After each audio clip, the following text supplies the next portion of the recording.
What would you do if after giving everything to your company for over 3 decades, they repaid you by cutting you out? 27 days before your pension vested. My name is Teresa Langford. I'm 59 years old, and for 31 years, I gave my life my loyalty, my late nights, my peace of mind to Norcross Systems in Denver, Colorado. I started when we were just 12 employees packed into a drafty converted warehouse. No stock options, no executive retreats, just grit code and coffee. I was 28 then, full of ideas and faith in corporate loyalty. Fast forward to the day it all ended with a single sheet of paper. Effective immediately, your position is being eliminated due to restructuring. Sign this by Friday or you get nothing. That's what Brian Kessler said as he slid the severance agreement across the desk, his perfectly manicured fingers flicking the page like it was a menu. The words barely registered. My ears rang. My fingers went cold. 31 years erased in a sentence. I stared at the mahogany desk where I'd negotiated compliance standards for billion-dollar contracts, and now I was expected to go quietly with a pat on the head and 12 weeks' pay. Brian was 39, Harvard MBA, fresh out of a boutique consulting firm with a reputation for streamlining. He'd only been CFO for 8 months, and from day one, he had eyed my department like it was a luxury line item on a spreadsheet he couldn't wait to zero out. "This is purely a business decision," he said, adjusting his designer tie. "Nothing personal." Nothing personal. I gave that company more than half my life. I protected it from federal investigations, regulatory fines, and legal disasters. But Brian, he thought compliance was a buzzword, a department you could fold into legal and forget. He smiled when I didn't argue. That was his mistake. I nodded, once calm. "I understand." "Good," he said. "I appreciate your professionalism. The package is generous under the circumstances. 12 weeks of pay plus unused vacation. 12 weeks versus my full pension insulting. And he knew it. He knew I was 27 days away from vesting. Company policy explicitly protected employees within 30 days of retirement eligibility. I'd written that policy, and yet here I was, terminated with surgical precision. I placed the severance contract in my briefcase and stood slowly. I'll review this carefully.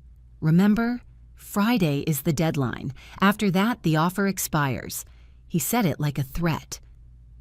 As I walked out of his office past the frosted glass Norcross logo in the lobby, I caught my reflection in the glass doors. Gray hair, navy blazer, practical pumps. To him, I probably looked like every other woman nearing retirement expendable. What he didn't see was the fire he had just ignited. I returned to my office, the 14th floor corner suite I'd held for 8 years. My walls were lined with framed certificates from the DOT, the FAA, the FDA, commendations, awards, the lifeblood of corporate compliance. I'd kept the company clean through 4 mergers and 6 CEOs. I knew where the pressure points were: legal, operational, financial. And I knew something else. This wasn't restructuring. This was an execution, a quiet one. My assistant Patricia knocked on the door. Her face was pale. "Teresa, I just heard. Is it true?" I nodded. "My position's been eliminated. But you're so close to retirement," she whispered. "Can they even do that?" "Apparently they can." She hesitated in the doorway, her voice dropping. "This doesn't make sense. The Morrison audit is next month. The diet certification is due in 6 weeks. How are they going to manage?" "They'll figure it out," I said, cutting her off gently. But we both knew they wouldn't. Brian had no idea what my department actually did. He saw numbers and headcounts, not relationships, not nuance, not the late-night calls with regulators or the quiet deals I negotiated behind closed doors to keep Norcross out of the news. As I packed my desk, every item felt like a cut, a stress ball from the 2015 audit marathon, a Yellowstone photo of David and me, our anniversary trip before his cancer came back, and Ruth's coffee mug. She'd retired 6 months ago after 19 years as head of HR. She had warned me to watch out for the young ones who think experience is expensive. I didn't understand it then. I did now. 31 years of service fit neatly into one banker's box. It sat quietly in the trunk of my Honda Accord as I drove home down Spear Boulevard, the Denver skyline flickering in my rearview mirror. My thoughts raced. Brian's words echoed in my ears, the way he kept checking his watch, the way he glanced at his screen like he was following a script. Something was wrong. Very wrong. The moment I pulled into my driveway in Lakewood, my phone rang. Patricia. Teresa, she whispered. After you left, Brian came back to your office with 2 people. I've never seen them before. They spent an hour going through your files. They took everything, your documents, your laptop, even your desk calendar. My chest tightened. Did he say why he told me they were securing sensitive materials for the transition? But then I heard him on the phone afterward. He said something about Phase 2 and that the legal department needs to be insulated from liability. I sat in silence. Liability, Phase 2. Patricia. I said carefully, please don't talk to anyone about this conversation. Don't ask questions, just be cautious. Are you going to fight this? She asked. I didn't answer, because I already knew the answer. I wasn't just going to fight it. I was going to burn it down brick by brick, lie by lie. And Brian Kessler. He had no idea who he just tried to erase. But the next move wasn't mine alone, because someone from Norcross's past was about to become my greatest ally. The next morning, I made a call that would change everything. Ruth, it's Teresa. I need your help. Her voice, warm, familiar, cut through the storm cloud in my chest. Ruth Delgado had been my closest confidant at Norcross for over 15 years. She was sharp-principled, and when it came to HR, no one documented better than she did. If anyone could help me understand what was happening, it was her. What's wrong? She asked immediately. I was let go yesterday. Brian Kessler eliminated my position. There was a beat of silence, then another. Wait. What, Teresa, your pension? 27 days. That's how close I was. 27 days from full vesting. The sound Ruth made wasn't just shock, it was recognition. Oh no, she whispered. I've seen this before. That's pension dumping. Her words sent a chill straight down my spine. I saw it happen at my last company before Norcross. They targeted senior employees right before their pension vested to save on long-term liability. And Brian, he asked questions about pension structures his second week on the job. I remember. I clenched the phone tighter. You think this was planned, I'd bet on it, she said grimly. In fact, when I retired, I kept copies of certain files. Internal memos, emails, benefit policy drafts. Just in case. Do any of them mention this strategy? Maybe. Come over tomorrow morning. We'll go through everything together. I barely slept that night. I kept replaying the moment Brian slid the contract across the desk, his voice cold and mechanical. I remembered his little glances toward his watch, toward the corner of his screen, as though someone had outlined this playbook for him. They thought I'd just walk away. But they had underestimated one thing, my memory. Norcross had trained me to be meticulous. I remembered everything. Every policy change, every leadership shuffle, every compliance update they'd ever tried to bury. I had helped design the internal protection clauses they were now trying to sidestep. And now I had Ruth armed with the kind of paperwork even a seasoned lawyer would kill for. Ruth lived in Westminster, about 20 minutes from my house. When I arrived the next morning, she had 2 cups of coffee ready and her office already covered in manila folders. What I found is worse than I thought, she said, quietly motioning to her desk. There were emails printed out, highlighted, handwritten notes in her careful script, internal memos, a spreadsheet that stopped me cold. These, she said, handing me a February email from Brian, are the smoking guns. The email sent to the executive team read, "Our analysis indicates that preventing certain high-tenure employees from reaching full vesting could significantly improve quarterly projections. Legal recommends structuring any necessary workforce adjustments as performance-based terminations or departmental consolidations to minimize exposure." My name wasn't in the email, but I didn't need to be. Another document was even more damning, a spreadsheet titled Pension Vesting Exposure, Q2 Risk. My name was highlighted in yellow, along with three others: James Morrison, IT, Sandra Williams, Sales, Robert Chen, Operations. Each name had a projected pension value next to it and a column labeled Strategic Offboarding Opportunity. "This is a hit list," I whispered. Ruth nodded. "They're spacing out the terminations to make them look like independent decisions." I felt sick. This wasn't just me. This was a coordinated purge of long-serving employees, people who had built Norcross with their own two hands now being treated like financial liabilities. Ruth wasn't done. She handed me another folder. "These are Brian's memos about your department. He's been laying the groundwork for months, documenting minor expenses, questioning standard training sessions, creating a paper trail." I scanned a document labeled Operational Efficiency Analysis, Compliance Department. In it, Brian argued that compliance responsibilities should be transferred to legal for a projected savings of $214,000 annually. He wrote, "Compliance is a redundant function that can be absorbed with minimal disruption. Minimal disruption." We handled everything from federal transport regulations to FDA oversight. That year alone, we had resolved 3 high-risk audit findings. Without my department, Norcross wouldn't just lose contracts, they'd face 6-figure fines. And now, apparently they already were. Because as Ruth poured fresh coffee, she added, "Oh, and I spoke to Patricia last night." My heart jumped. She said Brian called an emergency meeting. 3 clients are already questioning why the compliance department vanished just before major certification renewals. I smiled for the first time in 48 hours. A tight, sharp smile. Good. Let the fire, Brian started, begin to eat the foundation.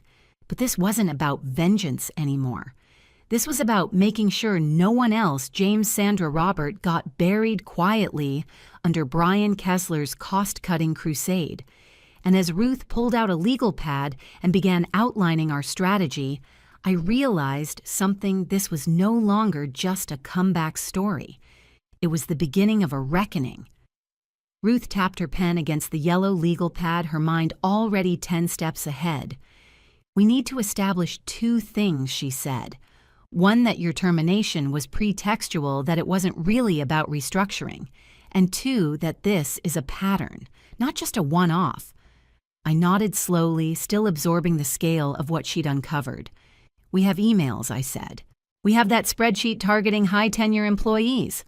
"Right," she replied. "But we also need to prove that your department wasn't just functional, it was essential, and that removing you created actual risk for Norcross." It didn't take long to list examples. I had dozens. Like the software flaw I caught 3 months ago that would have misclassified thousands of freight records, potentially triggering a federal fine. Or the renegotiated hazmat compliance terms that saved our Jacksonville branch $80,000 last year. Every one of those is documented in the quarterly compliance reports I said. Ruth leaned forward. "Do you have copies?" "No, Brian's people took everything. My laptop, my hard copies, even my desk calendar." Her expression darkened. "That might work in our favor." "What do you mean?" "Taking your files could be seen as an attempt to destroy evidence, especially if they were trying to suppress your performance documentation. But I have your last 8 annual reviews in my HR archives. I blinked, all of them." She nodded. "Everyone says exceeds expectations. Not a single warning complaint or performance flag." That's when it hit me. Brian had nothing on me. He hadn't fired me for performance, and he couldn't hide behind numbers anymore. All he had was a spreadsheet and a weak excuse about consolidation, and I had something stronger proof. We spent the rest of the weekend organizing everything Ruth had into binders: emails, performance reviews, memos, benefit policy snapshots, and her handwritten notes from board meetings. Every document painted the same picture. Brian Kessler was orchestrating a quiet campaign to eliminate experienced employees before their pensions vested. He wasn't saving the company, he was gutting it. By Sunday night, our dining room looked like a war room. Ruth moved like a woman half her age, fueled by righteous fury and the thrill of justice. We divided tasks. She would continue combing through her HR archives, and I would contact someone Ruth trusted deeply. His name was David Richardson. A labor attorney with 30 years of experience, David had once helped Ruth's former company take down a similar pension dumping scheme. Ruth described him as razor sharp and immune to corporate nonsense. When I spoke to him Monday morning and explained my case, he didn't hesitate. "This is one of the clearest cases of pension manipulation I've seen," he said after reviewing our documents. "You were targeted for financial reasons, not performance. And it's not just you, they're running a playbook." David took the case on contingency. That afternoon, he filed a formal complaint with the Department of Labor, naming Norcross Systems the executive board and CFO Brian Kessler. The charge: wrongful termination, age discrimination, and deliberate obstruction of pension eligibility. But the real bomb dropped on Wednesday morning. Channel 7 Denver's local news station ran the story. "Denver-based software company accused of pension fraud" was the headline. The report included anonymous quotes from a retired HR executive and referenced internal documents suggesting Norcross systematically eliminated employees near retirement. They didn't use my name, but viewers could read between the lines. By Thursday, the Denver Post picked it up. Then it spread to industry blogs, HR forums, and compliance watchdog networks. Employment law experts began weighing in. The phone rang constantly. David called again that afternoon. "3 more former employees have contacted me," he said, "all fired under similar circumstances within 90 days of pension vesting. One of them was James Morrison from IT. He was let go last week," David told me, "exactly 60 days before his vesting date. Then Sandra Williams reached out. She'd just been placed on a performance improvement plan after 12 years of stellar sales. The same pattern, the same script. This was no longer just my fight. This was a class action, and Norcross." They were panicking. Patricia called me in a hushed voice Thursday night. "Teresa, you won't believe this. Brian called an emergency meeting this morning. The compliance department is being reconstituted. Immediately." I blinked. What 3 major clients threatened to pull contracts unless Norcross resolved oversight concerns. And the Morrison audit next week? No one knows how to prepare for it. They're scrambling. I couldn't stop smiling. "And Brian?" I asked. "He looked awful," she said. "The board's asking very pointed questions. Apparently, some of them didn't know the full scope of the terminations or that you were only 27 days from your pension. Some of them didn't know, but at least one of them might have suspected, because Ruth had mentioned something in passing weeks ago about a quiet board member, a woman named Olivia Shear, whom I'd mentored years ago when she worked in regulatory affairs. We'd stayed loosely in touch. I remembered sending her a recommendation when she transitioned into executive management. I didn't know yet, but Olivia had been watching this unfold, and she wasn't happy. Norcross had burned more than bridges. They'd ignited something far more dangerous, a coalition of smart, seasoned professionals who weren't about to let their legacy be erased. But the firestorm was just beginning, and Norcross hadn't seen the worst yet. Monday morning arrived like thunder. David Richardson called me just after 9 a.m., and I could hear the energy in his voice before he even spoke. "Teresa, we're moving into phase 2, he said. "The Department of Labor is launching a formal investigation into Norcross. They're citing evidence of systemic pension interference and age discrimination." I let out a breath I hadn't realized I'd been holding. "And there's more," he added. 3 additional employees contacted us over the weekend. One of them, a former IT director, was let go 2 years ago. But after reading about your story, he believes he was part of the same scheme. This was growing faster than any of us expected. The puzzle pieces were fitting together.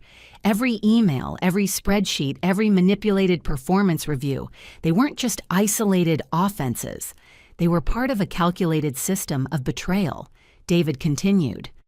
"With these additional cases, this is no longer a single wrongful termination lawsuit. It's evolving into a class action. That word hit hard. Class action. Norcross had gone from a quiet Denver software company to the subject of federal scrutiny and public condemnation in less than 5 days. and we were just getting started. By Tuesday, Channel 7 had aired a follow-up segment. This time they interviewed David Richardson on camera, where he explained pension dumping in plain language. Imagine working 30 years for a company building your retirement and then being fired just days before your pension kicks in, deliberately to save money, he said, steady and precise. It's illegal, unethical, and disturbingly common. The story went viral. LinkedIn exploded with former employees sharing similar experiences. Some even suspected they'd been targeted years earlier, but had never had the proof. The comments were filled with phrases like, "I knew something was off when," and "they did the same thing to my dad." Norcross Systems had officially lost control of the narrative. That Wednesday, Ruth called with a voice that practically sparkled. "Teresa Patricia just told me something you'll want to hear," she said. "Brian tried to hold another all-hands meeting today. Only this time, someone from the board was in the room." I sat forward in my chair. "Olivia Shear," Ruth said. "She's asking questions now, big ones. Apparently she wasn't aware of the details around your termination or the others. She pulled Brian into a private meeting afterward." A slow smile crept across my face. Olivia. The same woman I had mentored over a decade ago. We hadn't spoken recently, but I remembered how determined she'd been even back then to uphold ethics over efficiency. And now she was a board member. Maybe Brian wasn't quite as protected as he thought. That evening, David called again. "They're blinking," he said. "Norcross's legal team reached out. They want a settlement conference." I said nothing for a moment. A settlement meant a check. An admission, even if quiet. But this wasn't just about money for me anymore. "This isn't just about me," I finally said. "This is about everyone they tried to erase." David paused. "You want to keep the pressure on?" "Yes," I said. "I want truth, and I want it loud." By Thursday, Richardson had filed amendments to the original complaint, officially converting it into a class action suit. And the headlines followed fast. Norcross Systems facing federal investigation for pension fraud. Former employees accuse CFO of systematic age discrimination loyalty exploited. Inside a Denver tech firm's secret termination strategy. But perhaps the most satisfying development came late Friday afternoon, when Patricia forwarded me a confidential email that had been accidentally left visible on the shared compliance inbox. It was from Brian, and it was desperation in digital form. "To all board members, we need to resolve the ongoing legal issue quickly and quietly. The public narrative is getting out of control, and several clients have frozen projects citing reputational risk. The Department of Labor inquiry may take months. We need to consider alternative leadership strategies if we're to regain operational trust." Alternative leadership strategies. Translation. They were considering letting Brian go, the man who had viewed me as a line item, the man who smiled while cutting me off from a lifetime of earned security, the man who believed experience could be replaced by software and spreadsheets. Now he was becoming the very risk he had once claimed to eliminate. And the best part, I hadn't even stepped foot in a courtroom yet. The following week, the tide shifted from storm to reckoning. David called me early Monday morning, his voice steady, almost calm. "Teresa, we've received word. Norcross is requesting an expedited mediation session. Their legal counsel sounded, well, rattled." I raised an eyebrow. "Rattled? They're bleeding clients," he replied. "2 major accounts have officially pulled out. 3 others have frozen payments until the compliance audit backlog is resolved. They're scrambling." I closed my eyes and let that sink in. For 31 years, I had fought to keep Norcross above board, agile, protected, and now the void they had tried to pretend didn't matter was swallowing them whole. David continued, "They've offered a substantial settlement, 7 figures, full pension reinstatement, immediate payout, legal fees, and a public statement acknowledging missteps in restructuring. And the NDA I asked, already knowing the answer. They want it airtight. Gag clause. No admission of wrongdoing, of course. They wanted me to go quietly, again." I looked out the window of my kitchen where the early Colorado light touched the peaks of the Rockies. This house, this life I had built through decades of discipline and dedication. Not flash, not shortcuts, just consistent ethical work. Decline it, I said. We're not finished. David didn't argue. The next day, the Department of Labor subpoenaed Norcross's internal communication records, triggered by the evidence we submitted, and the growing number of former employees speaking out. Sandra Williams joined the class action, officially providing a copy of her doctored performance improvement plan, which her new employer had flagged as suspiciously vague. Then came Robert Chen. His termination 2 months earlier had been masked as departmental redundancy, but his job had quietly been refilled by a contractor within weeks. He had proof screenshots of internal system access logs and a whistleblower contact who'd leaked the temp hire agreement. The class action now had 5 plaintiffs. Brian Kessler was no longer just the face of a cost-saving scheme, he was the architect of corporate rot. Channel 7 ran a third special report. This one was different, investigative. They interviewed legal experts, labor rights advocates, and former Norcross clients. One particularly damning quote stood out. Norcross's downfall is a textbook example of what happens when leadership prioritizes short-term optics over long-term integrity. That week, Patricia called with her voice hushed, but electric. You're not going to believe this. Olivia Shear called an emergency executive board session. The agenda: internal leadership ethics and succession planning. Succession planning. Brian was officially on the chopping block. I think they're about to oust him, she whispered. I couldn't help it. I laughed, not cruelly, but in that breathless, disbelieving way that comes when justice starts to catch up to betrayal. Ruth and I met the next morning over scones and black coffee in her garden. She'd kept working behind the scenes, quietly supporting other ex-employees, offering media context when journalists needed anonymous insights, and even coordinating with a nonprofit dedicated to whistleblower protection. She looked at me across the table and smiled. You realize you've done more than fight back, she said. You've built a blueprint. For everyone who's ever been told to step aside because they're too expensive or past their prime. I nodded, the weight of it finally starting to register. This wasn't just a revenge arc. It was a warning and a way forward. By Thursday, Richardson received the call we'd been waiting for. Norcross's board was offering a New Deal reinstatement of full pension, 7-figure damages, full coverage of legal expenses, and no gag clause. They're scared this will go federal, David explained. They want it closed. Cleanly. And Brian, I asked, resigned, effective immediately. Internal memo says he's pursuing other opportunities. Coward. The man who'd looked me in the eye and told me it was nothing personal was now slipping out the backdoor reputation-shredded name attached to headlines he couldn't spin his way out of. The public statement from Norcross was cautious but telling. We acknowledge that our recent workforce restructuring efforts created unintended consequences for valued long-term employees.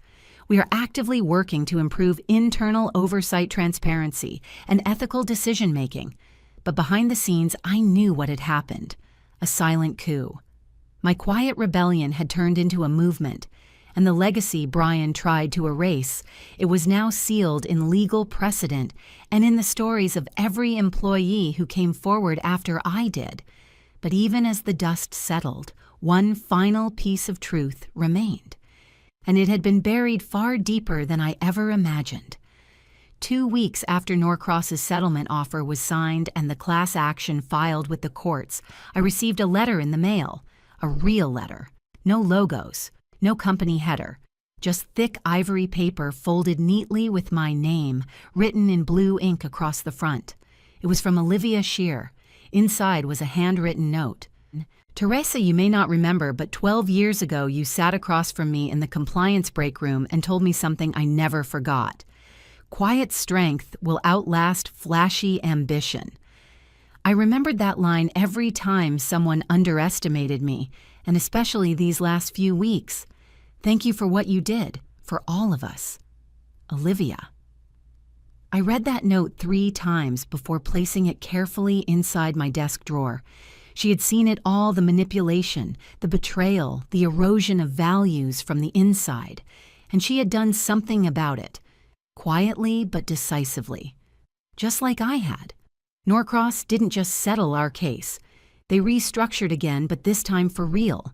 An independent compliance oversight board was created, and all terminations made under Brian's leadership were subject to review. Sandra Williams was offered reinstatement. Robert Chen received a formal apology. James Morrison's family, though still reeling from his job loss, reached out to say thank you for making sure his story mattered. As for Ruth, she's now serving as an advisor for a national nonprofit focused on workplace ethics. She's already helped 2 other former Norcross employees navigate their own legal options. She told me she hasn't felt this purposeful since her early HR days. Me, I didn't go back. When Norcross's board sent a discreet message offering to rehire me as a strategic compliance consultant, I declined. It wasn't bitterness. It was clarity. I had already done what I came to do. Instead, I joined forces with David and Ruth to speak publicly about pension manipulation. We hosted webinars, spoke at HR conferences, and even contributed to a feature in Fortune titled "The Price of Loyalty: How Quiet Workers Became Corporate Targets and Fought Back." Our case inspired others. By the end of that year, 3 different companies were under review for similar practices. Legislative proposals were introduced to tighten protections for employees nearing retirement eligibility. A fire had been lit and it wasn't going out. But it was a letter I received in December that brought everything full circle. It came from a junior compliance officer at a startup in Austin. She had followed the Norcross case from day one. Her note ended with this: "I used to think being quiet meant being overlooked. Now I understand it means being underestimated, and that's not a weakness. It's a weapon. Thank you." I cried reading that. Not because I was sad, but because, for the first time in a long time, I felt something bigger than anger or vindication. I felt peace. My name is Teresa Langford. I'm 59 years old. And after 31 years of loyal service, they tried to write me off as an expense. What they didn't realize was that I was never just a number in their ledger. I was the foundation they stood on. And when they tried to pull me out from under them, I didn't just survive, I rose. Have you ever been underestimated by those closest to you or discarded after years of loyalty? Tell your story in the comments. And if you believe in standing up against silent betrayal, like and subscribe. Let's make sure the quiet ones are heard loud and clear.